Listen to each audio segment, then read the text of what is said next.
Nathan, you're just writing yours now, or? Okay.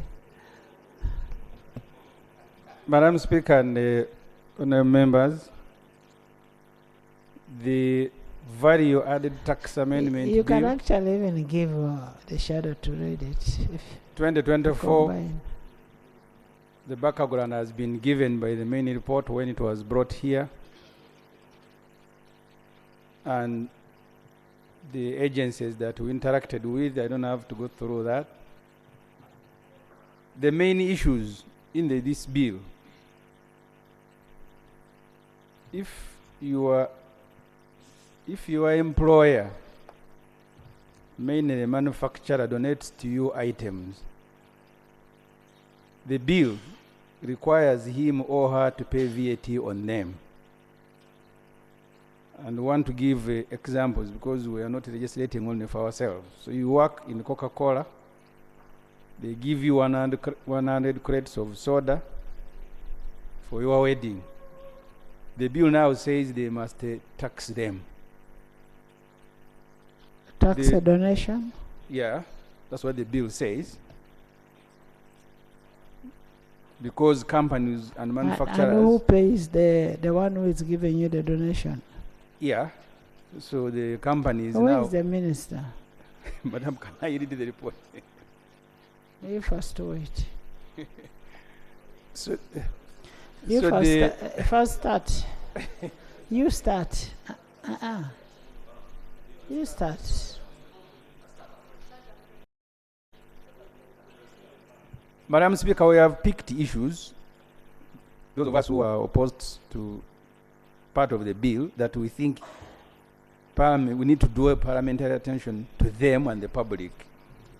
The first issue is that the bill says, if your employer, say a manufacturer, donates to you item, he is now required to pay VAT on them. For example, if you have a wedding, like a colleague said here, and like Coca-Cola. Parliament gives you a car, so Parliament should pay VAT. That's different because they are looking at the... For trading? Yes. Okay, for trading, manufacturing. So... taxable goods. So if they give you 100 crates of soda, or you have a wedding, or you have a function, or you've lost someone, now the bill says the government will tax your employer who is giving you those items. The amendment also is introducing a penalty. I think the committee now... exempt. Yeah, I think here we agree with the committee. The second point, but I simply wanted to draw your attention to it. The third... Enos, I want you to bring your clarification after he has read. After he has read. But he's on the committee. Even if we only cover this one bill, let's go slow on this. You see, Enos is a member of the committee. He has signed a majority report, which means we disagree. I don't know why he's restless. We are looking at areas of dissent. Yes. So, Madam Speaker, the third issue is the amendment moving agricultural input such as the whole pesticide. So these issues, I simply wanted to draw the attention of Parliament to them. Now I go to the issues of disagreement. What's wrong with those items? No, there is nothing wrong with them, but we thought we needed to draw Parliament's attention to them, that that's what they are in this bill. Now I go to the substantial issues of disagreement. The first, non-compliance with the law. The second, absence of comprehensive tax policy and the timing of these amendments. The third, no study, no research. The fourth is penalty for not withholding tax. And I'll start with non-compliance. The Public Finance Management Act makes it a requirement that every bill presented to Parliament shall be accompanied by a certificate of financial implication. This certificate under Section 76 of the Act states, shall indicate the estimates of revenue and expenditure over a period of not less than 2 years after the coming into effect of the bill when passed. The certificate shall indicate the impact of the bill on the economy. This, in simple terms, means total amount to be spent on implementation of the law and the expected revenue. In this case, the cost of collecting the new taxes vis-a-vis amount realized. Government committed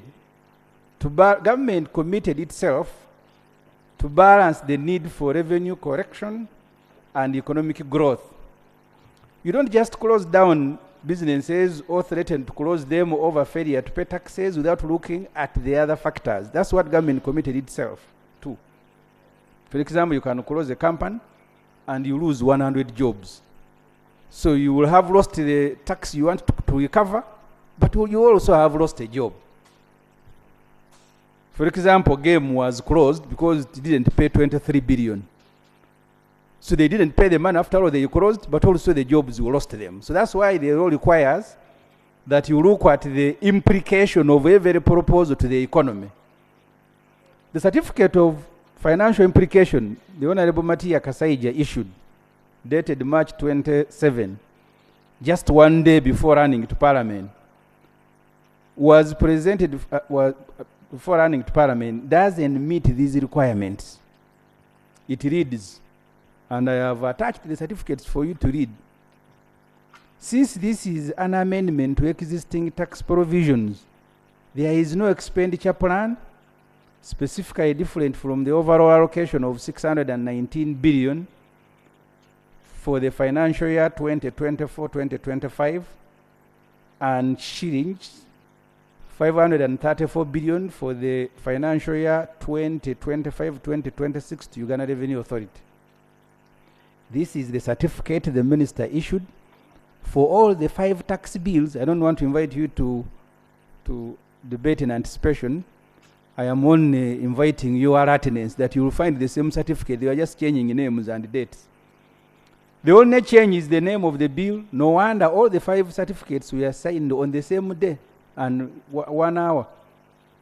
The minister doesn't know how much it will cost to correct the new tax proposals. If he knows, he doesn't want to tell Parliament as it is required in the law. He, without any study, concludes that this new measure in this amendment will yield an estimated 74 billion. That's what the minister says. No study, nothing. He says he wants to raise 74 billion through these amendments to the VAT Act. The Domestic Revenue Mobilization Strategy Annual Monitoring Plan for financial year 2020 to 2023 observed, like the committee said, majority of the tax law amendments are not informed by tax-related analytical briefs. This is what this Kasaija certificate confirms. Yet the same minister, in his letter introducing the Domestic Revenue Mobilization Strategy for Uganda 2019 up to 2024, committed to end arbitrariness. He said, and I want to quote the minister, in order to achieve our revenue potential, please listen, we will move away from ad hoc annual tax policy changes. These piecemeal adjustments with little alignments to an overarching strategy have created a high degree of unpredictability and uncertainty in our tax policy direction. The Domestic Revenue Mobilization Strategy will address this, as well as ensure that our future tax policy embodies the principles of simplicity, fairness, citizen welfare, and sustainability. This is what the minister said. They were no longer running the way they are running. I don't know. This is the commitment, forgive my spelling there, the minister made to the country in writing. This Parliament must hold this minister to his commitment that they will no longer run with small amendments here. They will now, after comprehensive policy review and study come here because of the reason he said this causes to the economy. The certificate doesn't show the overall impact of the tax proposals on the economy. Moreover, Parliament, as our colleagues in the majority observed, recommended that in addition to all these commitments and the law, every bill should be accompanied by a standalone evaluation or regulatory impact assessment. I go to point number 2. There is no comprehensive taxation policy in Uganda. Right, Honorable Speaker and members, on May 5th, 2022, concerns were raised by Honorable Javira Ssemujju MP Buyamba regarding the absence of a comprehensive taxation policy in Uganda. This concern stemmed from the realization that the domestic revenue mobilization strategy formulated by the Minister of Finance in 2020 lacked a well-documented taxation policy. Consequently, Parliament on the same day, 5th May 2022, passed a motion urging the government to develop a comprehensive policy on taxation. Unfortunately, Right Honorable Speaker and members, up to now, this government every financial year introduces tax bills without a taxation policy in place. This approach, Honorable Speaker, grants this government unchecked discretion in determining which taxes to impose, which amounts, timing, and targets. Often this leads to unfair taxation that disproportionately burden the impoverished citizenry. During the debate, one of the members who has now signed the majority, the Honorable Kateshumba Dixon, former Commissioner for Domestic Taxes, stated, and I want to quote here what he stated. Yes, we need to base our tax decisions on a structured policy, rather than relying on ad hoc negotiations. This approach will enable us to uphold the principles we aim for and foster investment within our country. That's what the Honorable Kateshumba said here. I don't know which Kateshumba now has signed the majority report. The Honorable Asumani Basalirwa, President of Jema and MP for Bugiri Municipality, echoed similar sentiments, emphasizing that effective legislation on taxation is typically preceded by a well-established policy framework. He highlighted the existence of numerous taxation laws that lack proper policy guidelines. Right Honorable Speaker and honorable members, in the absence of such a comprehensive taxation policy, the hands of this Parliament are tied. Solution is to ask government to withdraw their bills and return when they are ready. I don't know how long you want to continue babysitting adults like Honorable Kasaija and Honorable Musasi and the company. Because you made a proposal and told them go and do these things. They have now returned without doing them. They are saying go ahead. You're clapping on babysitting Kasaija. Yeah. Your grandfather. I said you are babysitting adults. No, that's why I'm saying Goretti. the minority is complaining. Timing of new tax proposals. Right Honorable Speaker, there is already instability in the tax sector, as the main reporter has reported. Traders have just opened their shops. There is a general feeling of overtaxation with very little to show for it in terms of social services. Roads in Kampala City, Kampala metropolitan districts of Wakiso, Mukono, Mpigi, and other areas in the country have completely broken down. There is a general cry that leaders are swimming in luxury at the expense of taxpayers. The other day, Parliament approved a supplementary budget of 1.1 trillion, including 576 billion that was gifted to Matthias Magola. What do you think citizens will feel about this, that you are collecting to give away? This needs to be addressed before any new tax measure is proposed. We need to restore confidence. Stability is a key principle in taxation. Taxes should be introduced at least every 5 years. That's why Minister of Finance committed himself to do. Not annually like it is with this government. If the country is still crying with implementation of existing taxes, is your answer to impose new ones? Why don't we first deal with the leakage, corruption, and use the savings to finance the budget rather than thinking of new tax measures? You, Parliament, you are going to be blamed for new taxes as you are blamed for the old ones. For once, you can say no to them. I can skip the penalty for not withholding. Later, we reach the consensus. This is my report. You're asking why. Did I ask you why you included that? Tax on donated items. I have referred to this. I think here we are being inhuman. How do you impose a tax on items that have not been sold? We are in a way stopping companies and manufacturers from incentivizing their workers. If an employee of Coca-Cola has a wedding or a funeral, and the company donates 100 crates, why charge the company VAT? This I am asking Parliament to reject. Right, Honourable Speaker and Honourable Members, we have attached the certificate of financial implication. Members may not have picked a copy for you to see that actually this is not better than a cheat. We have also attached a letter from the Honourable Minister Kasaija and highlighted the specific paragraph in which he said the government will no longer now come to Parliament with piecemeal amendments like this. This is a letter from the Minister. I hope you can go up where we have highlighted, which is the third paragraph. But you can read, because we made sure.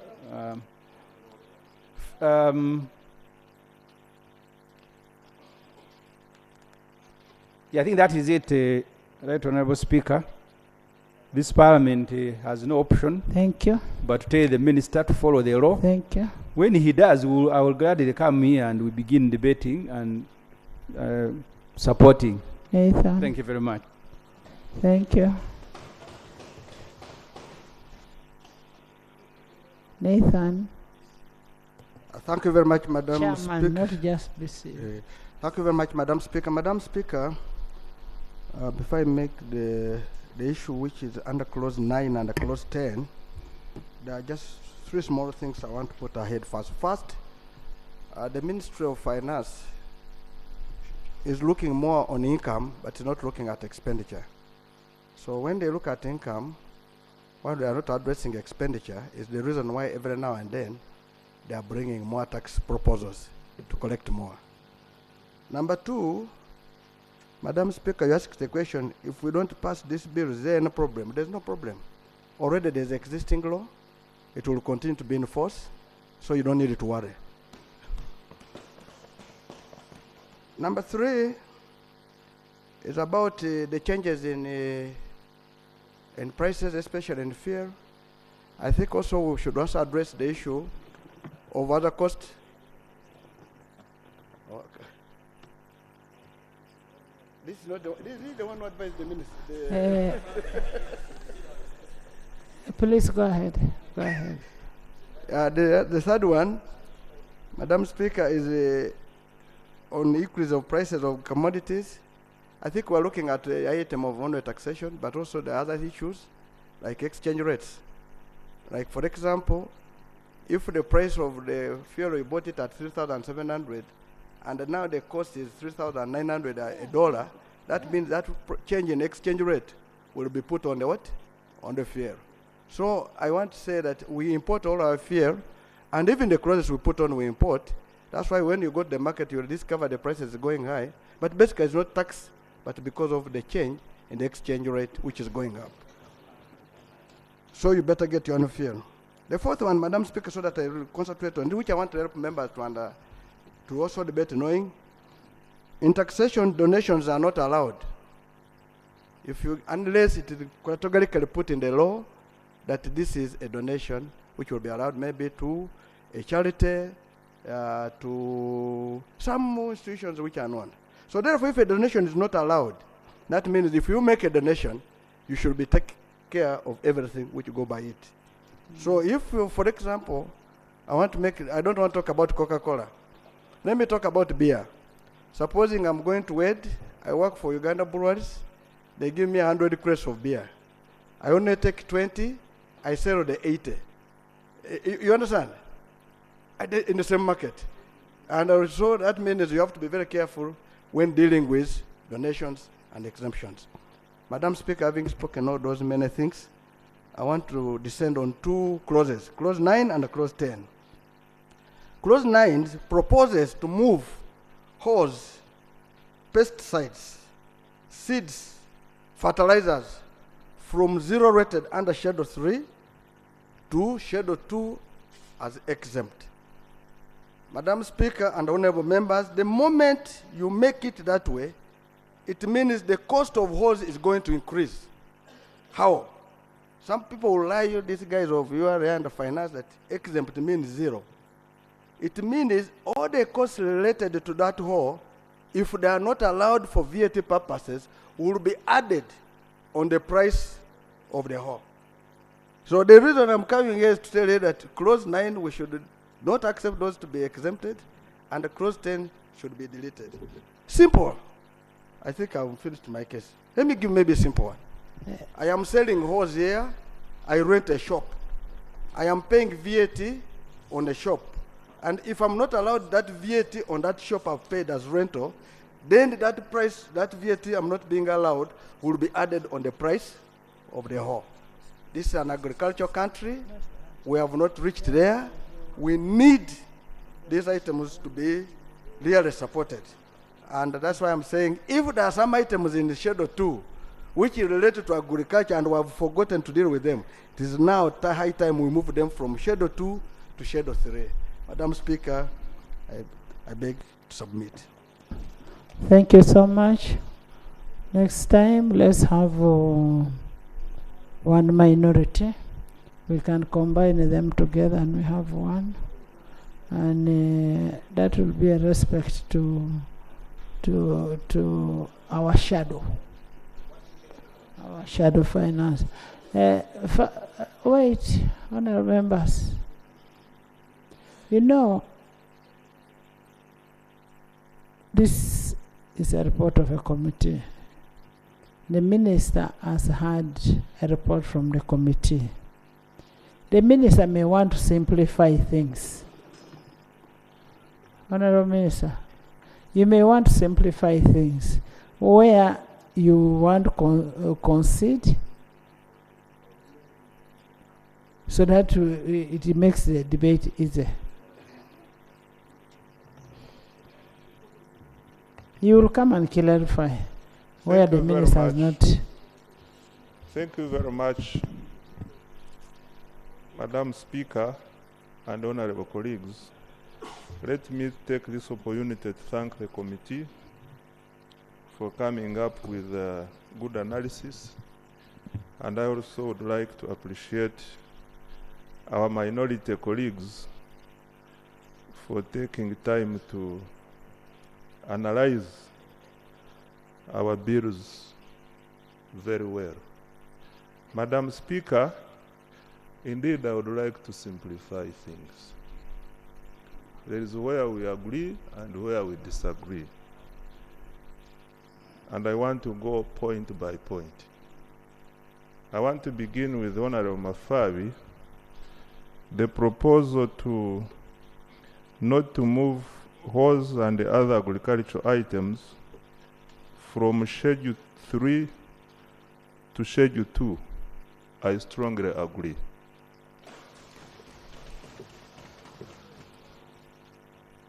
Since you have accepted, I don't have to even labor justifying. Now, Honorable Ssemujju. Is that okay with you? Madam Speaker, that's fine. That's what it should be. Shadow, Jonathan. I don't want us to continue debating on things. Let's go straight. Yes. Madam Speaker, on the proposal by Ssemujju, Honorable Ssemujju. Honorable Ssemujju, not to tax offers given by employers to employees, I strongly disagree. on account of the following, and I want to use an example. Assuming you work with a company, say, involved in production of sodas, and this company every Friday decides to give you 1 crate of soda to take home for the kids to enjoy over the weekend. It will give you this crate of soda on cost plus VAT. We therefore expect you to receive this order on the cost plus, assuming you decide not to use it for your personal use. Even if you use it for your personal use, you become the last person, whom we call the last consumer, and therefore you should pay the VAT. Even if you decide to sell it, you should also sell it plus VAT. Therefore, Madam Speaker, I would like to invite Honorable Ssemujju and the House to really appreciate the whole idea, the whole supply chain of VAT. These are not goods of specific nature. These are goods for consumption. You are not donating 1 million shillings for my wedding. You are donating, you are just foregoing to sell this item at a price. In other words, this product can be exchanged for a price. And therefore, Madam Chair, Speaker, here we strongly agree, we strongly disagree, and the committee, good enough, also disagreed with him, and I therefore support the committee's position. On our ferry, on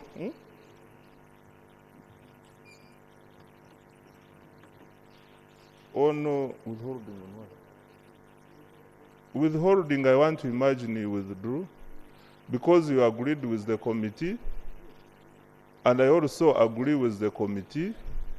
Madam Chair, sorry, Madam Speaker, on withholding, why I agree with the committee is that we regularly, time and again, we appoint withholding tax agents to say, Serco and Company Limited, dealing in a particular business, you are going to be, we appoint you as our withholding tax agent for VAT purposes. And then you start collecting on our behalf and remitting to government. If for one reason or the other fail to withhold, knowingly or unknowingly, this is a voluntary service you are providing to government. We shouldn't penalize you for failure to do something which you have voluntarily, which you have an option not to do. So here we should strengthen ourselves. As URA, we should strengthen when we talk about efficiency in tax administration. These are some of the things we should look at instead of bothering our taxpayers. So here I agree with the committee. On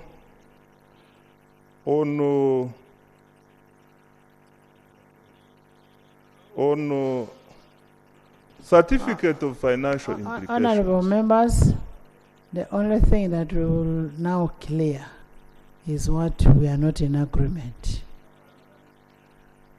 Madam. Yes, he's moving in very well. The only thing that we'll now debate is only what is not in agreement, where is flowing very well. It's not just talking for the gallery. Thank you, Madam Speaker. Madam Speaker, there are also other matters which the minority report by Honorable Ssemujju brought out. One of them is non-compliance with the Tax with policy. the law, non-compliance with the public finance. Madam Speaker and the House, Even even the major report. you will agree with me that this is a subjective issue. Pardon? You will agree with me that the judgment is highly subjective. It depends on how we want to look at it and how Parliament would like to look at it. Therefore, I pray that we allow time to chew this expectation gap. The two of us going forward can agree it is the law, but how do we interpret the law? That is what I'm saying, that how we are interpreting and how Parliament is interpreting leaves some expectation gap. What Parliament would like to see and what we exactly know that is supposed to be done. Therefore, I want to pray that we give some time in the future, maybe next year, when I come back here to report, we shall have closed this gap. Now, what was the basis of our proposals? Madam Speaker, all our proposals are anchored on our domestic revenue mobilization strategy, which we are implementing from 2012 to 2017. And I want to really invite you colleagues, supporters. We committed in this strategy that we shall raise the tax to GDP ratio from 13% to 18% and 20% in the long term. And all these efforts we are making are geared towards that direction. I want to thank you, Madam Speaker, and I invite the tax policy. The tax policy is before Cabinet for consideration, and I will. The tax policy, Madam Speaker, is before Cabinet. Once Cabinet takes a decision, I will inform the House accordingly.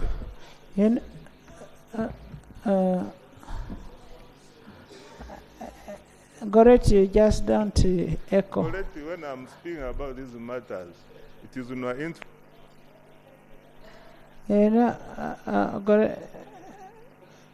Honorable members, let's first reconcile ourselves. Let's reconcile ourselves. What we have agreed and what is left outstanding. Honorable Dur, Jonathan. No, let's. Nothing, just. You've not been following. Honorable members, we've agreed No, Madam Speaker, that since you the called- issue of I was on the point of of, order, Madam. yes, Last year and many other years before, the Honorable Minister has consistently told us that these policies before Cabinet, even last year, and we allowed him to proceed on the understanding that after he It would will bring. come. It is now 1 year plus. Is he in order to keep, 2 years plus, is he in order to come and Honorable Minister, our presumption is that Cabinet sits every Monday. That's the presumption we have. So you've kept telling us it is still in Cabinet. So when I'm with you. what I'm saying, that when they sit in Cabinet, last time you communicated, they go idling around, and yet there is a serious matter of policy to discuss. And that's what I wanted to draw your attention to. Idle talk in Cabinet.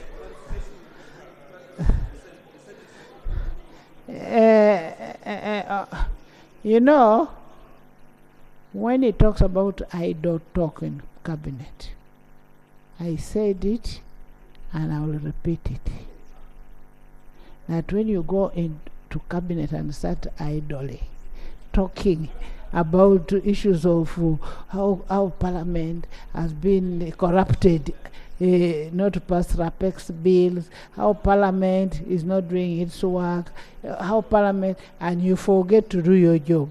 That is the idling we are talking about. But we are not talking about you as who? As the Honorable Musasi. We are talking about those people who were doing idle talks. But what you need to tell us, when do we have, what is the position? Just tell us what is the position. For you are not an idler. You are a very good minister.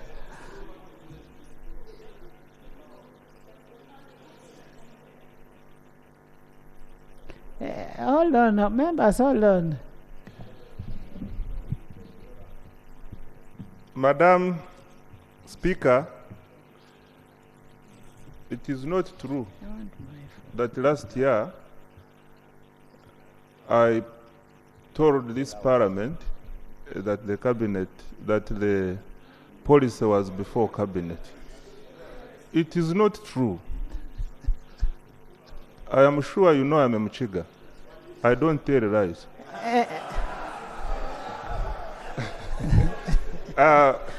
Madam Speaker,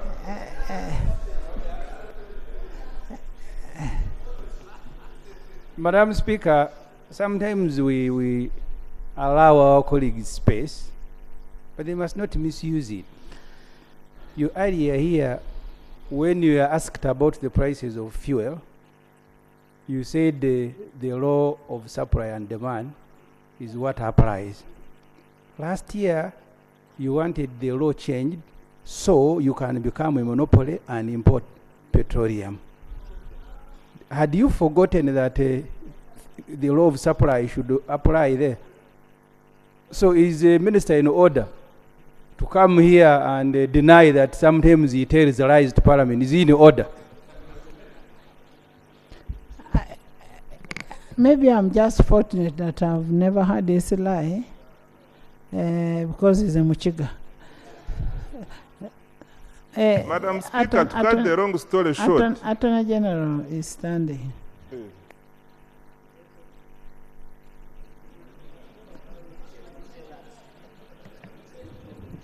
I'm a Ugandan. Natural Speaker, on the issue of policy, we all know that Cabinet is the policy-making organ of government. But we also know that the National Planning Authority plans, incubates, researches, and helps us formulate policy as a government. So there is a process, and that process takes time. It is unfortunate if that incubation is haphazardly done, and what is presented before you as you demand is riddled with insufficiency and holes. It is not true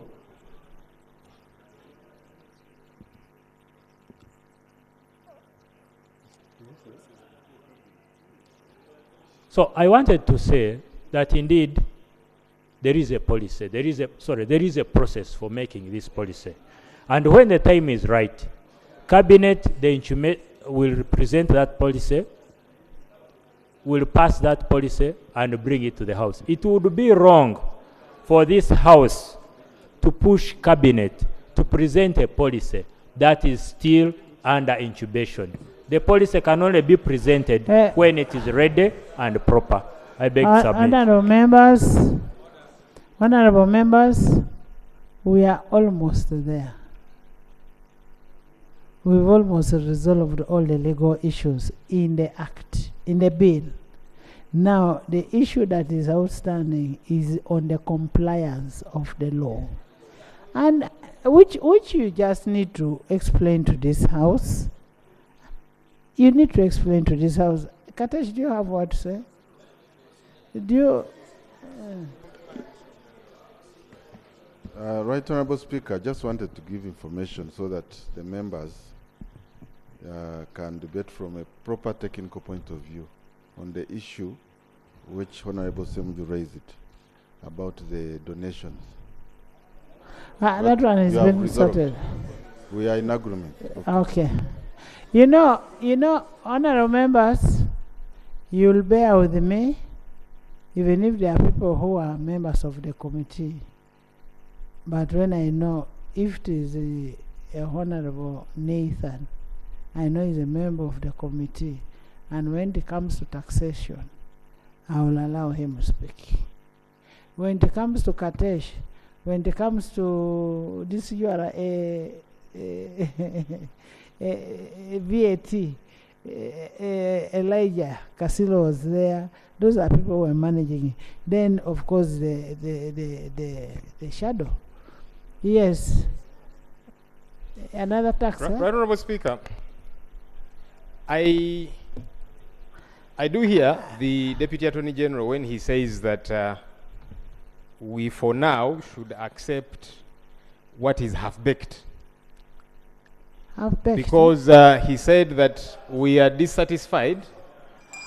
Actually, the words he used is that what you bring here has got holes and so on. Those are the words he used. No. I'm actually re-echoing the words that the Deputy Attorney General used, because let's use the real words that are being used. let me use the real words that he used. There is an order.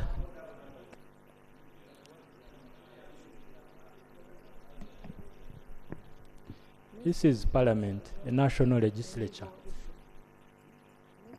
I do understand that at times we have our own banter, but there is a cropping consistency of disrespect.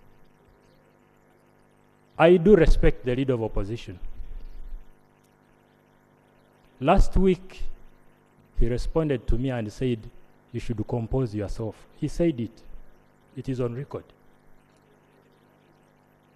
I don't know where it came from.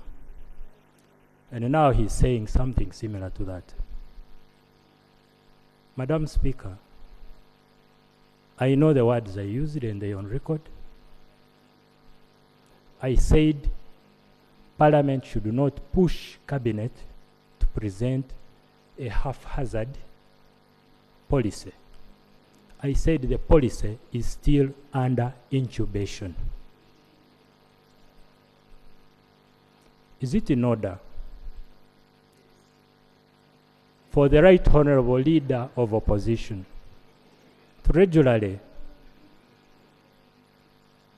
want to put words in my mouth, impute words that I have not spoken? Is it in order?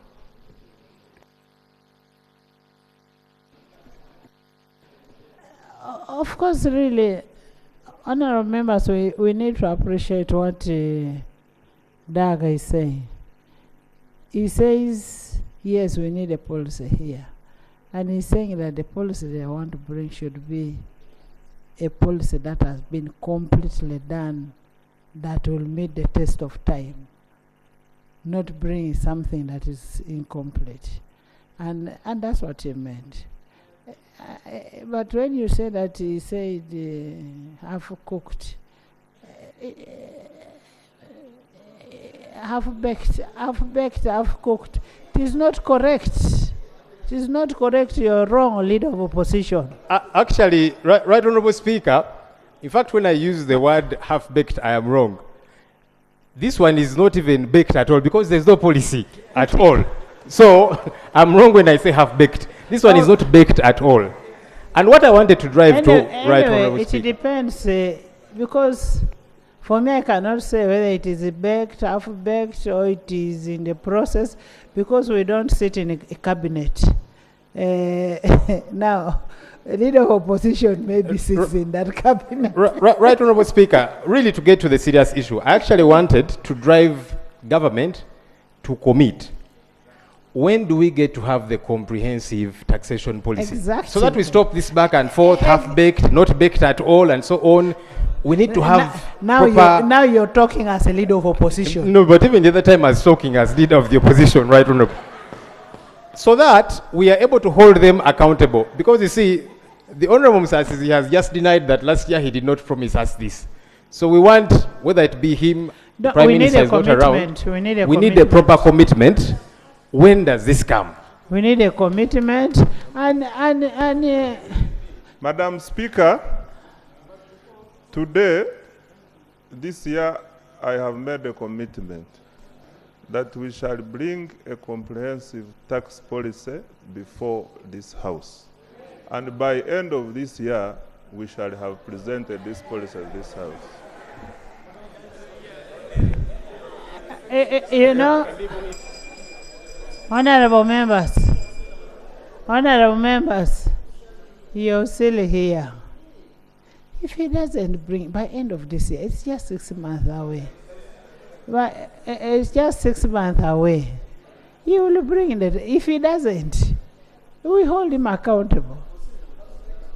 I want to thank the leader of opposition for insisting, and we have got something from my brother Musasi. The reason we're asking for a tax policy is taxes must be predictable. If they are not predictable, you can see why people are striking. It's because they are not so sure. Even they could be a good tax, but if you have not told people, they will not understand. Madam Speaker. And then administration of it. Yes, and Madam Speaker, world over, when you are going to change a tax, it takes 5 years. But for us here, because of lack of the tax policy, you wake up at night, you bring it in Parliament, in a few minutes, it has been passed. And that's why we're having a problem, even in taxation. And that's why even we're creating inefficiency in URA. Whenever they discover something is becoming hard for them to collect, they just bring a law here for us to make for them the law so that they go and sit in their back instead of enforcing, and we're paying them salaries.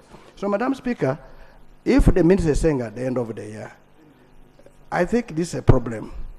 You see, there should be something you should be putting across. For purpose of a tax policy to be out very well, it needs a wide consultation. Now, if you have done that, why don't you say, within 1 week, I can bring a draft to the House to see how far we have gone. And it will help. And Maxwell is here will agree with me. That's the best way to move. Before this budget say, this is how we have gone, and that's how we believe that within 6 more months, this will be a policy out, but this is the draft where we are. It will help. Honorable, as I go to the final issue, which is legal, I just want to really emphasize to government, the reason we are insisting on this is because a policy gives you direction. Last year, you brought an amendment to this same act. This year, you've brought another one. Which direction do you move in? Because once there is no clear policy, then we shall be operating using the word that I was using earlier on in a haphazard manner and so on. That's why we are insisting on this policy. It will help you also. Because when we are tasking you to say, where does that come from? You say, but here is a taxation policy from which it is emanating. But now this is coming out of the blue. Lastly, Right Honorable Speaker, the legal issue is regarding the certificate of financial implication. Actually, both reports are in consonance to say that this certificate of financial implication, a copy of which I have here, is defective. They only disagree on the resolution. Right Honorable Speaker, with your indulgence, let me just read the 2 subsections of the Public Finance Management Act, verbatim, so that we know it's a serious issue. This is section 76, firstly, subsection 2. The certificate of financial implications issued under subsection 1 shall indicate the estimates of revenue and expenditure over the period of not less than 2 years after the coming into effect of the bill when passed. That is missing. And here we are talking the law, not politics. Subsection 3. In addition to the requirements under subsection 2, the certificate of financial implications shall indicate the impact of the bill on the economy. That is not here in this certificate of financial implications. And I'm quoting for you the law. So in essence, this is defective, and both reports do agree. Right Honorable Speaker, we've got a precedent that was set last week, there are bills that had to be thrown out. The Honorable Kasolo was here, and we tasked him and told him the certificate of financial implications that he had was defective. He had to go back and sort himself out. We need to be smart and organized, even legally. The minister should be withdrawing this bill, goes back, puts his house in order, and then we comply with the law.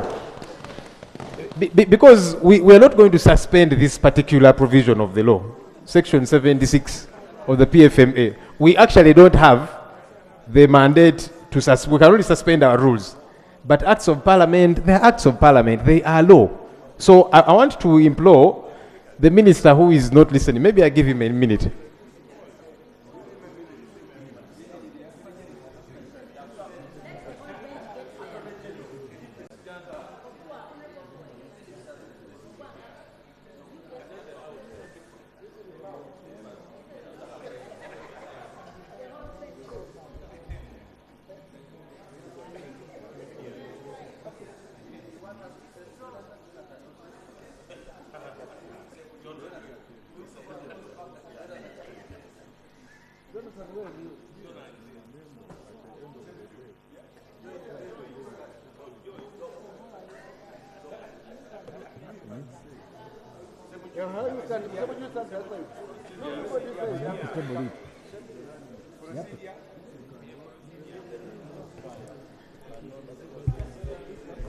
I'm glad the gentlemen are letting go of the speaker so that this point is delivered home. Mr. Attorney General and Finance Minister, this is for you. Honorable members, we are not suspending. Just sit. Honorable members, there are things we need to hear from the Minister of Finance. On the first part, he has done very well. He has complied. He has made his commitment. I am telling him he should reduce the time of his commitment. Yes? Right Honorable, while the gentlemen were consulting with you, there's an issue that I raised, which if you allow me in a minute to re-raise it so that it's drawn to their attention and to yours, Right Honorable. No. The defectiveness of the certificate of financial implication. I was communicating what I was communicating to the minister, that he has to come on the floor and clarify to you on the issue of the certificate of financial institution. Okay, because it's defective. I mean, financial implication. He's the one to respond, not me. So finally, Right Honorable, I was actually quoting a precedent which we set last week. We had to throw out the Honorable Kasolo's bill until he went reorganize the certificate of financial implication so that we follow the process smoothly as the law does prescribe. Otherwise, people are going to take us to court. You know, we have law students who are in law school studying how acts of parliament come into effect, how legislation is done. So when we have precedents that are not in consonance with the law, it's also not good for us.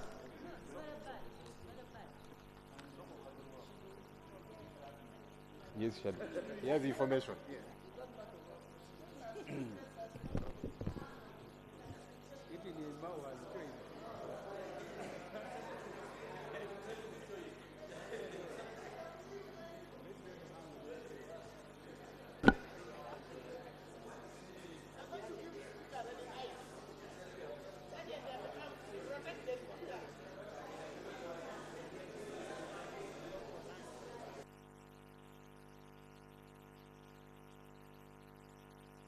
But Madam Speaker,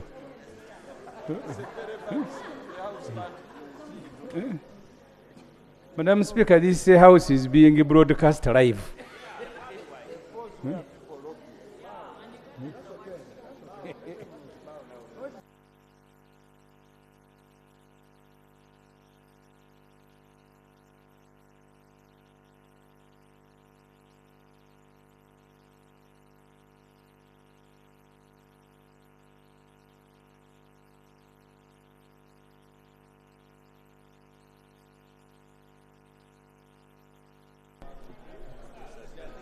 Honorable Musasisi.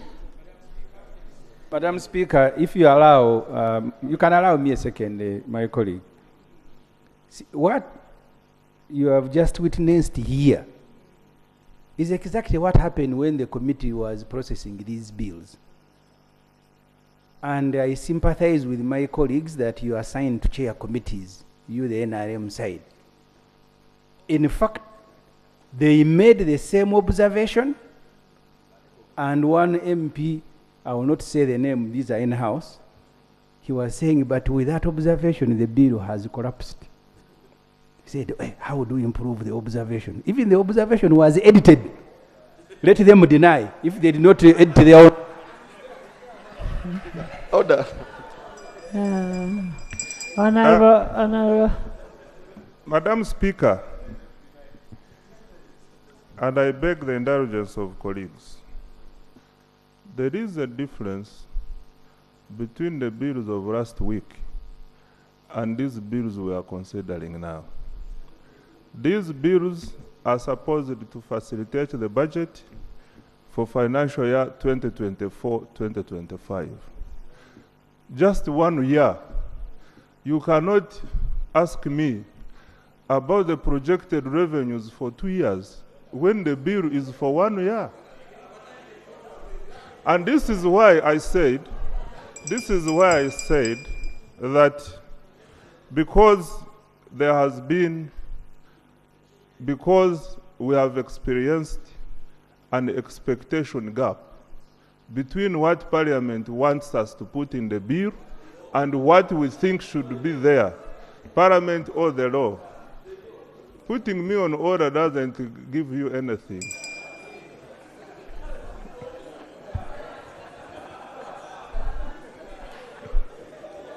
Clarification. Sorry? Take it. Clarification. And we will get a win-win situation. Clarification. No, I can't bash us. Right Honourable Speaker, he allowed my clarification. Honourable members. Right Honourable Speaker, the reason not every single person presents a policy on taxation or proposes a tax on this floor of Parliament is based on pardon?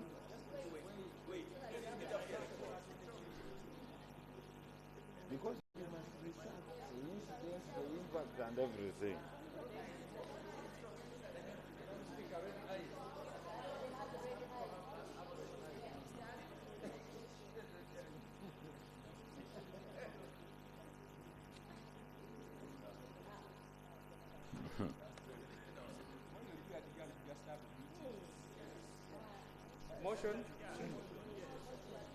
Motion, Madam Speaker. The motion, Madam Speaker, is that Honourable we adjourn. members, please first wait. You are the ones who are saying that we must handle this thing systematically. Eh?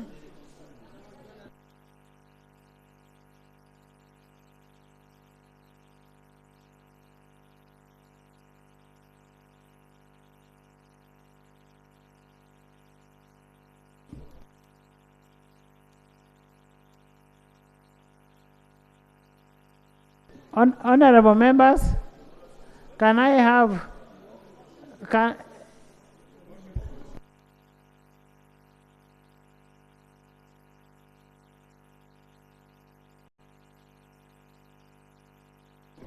honourable members, can I have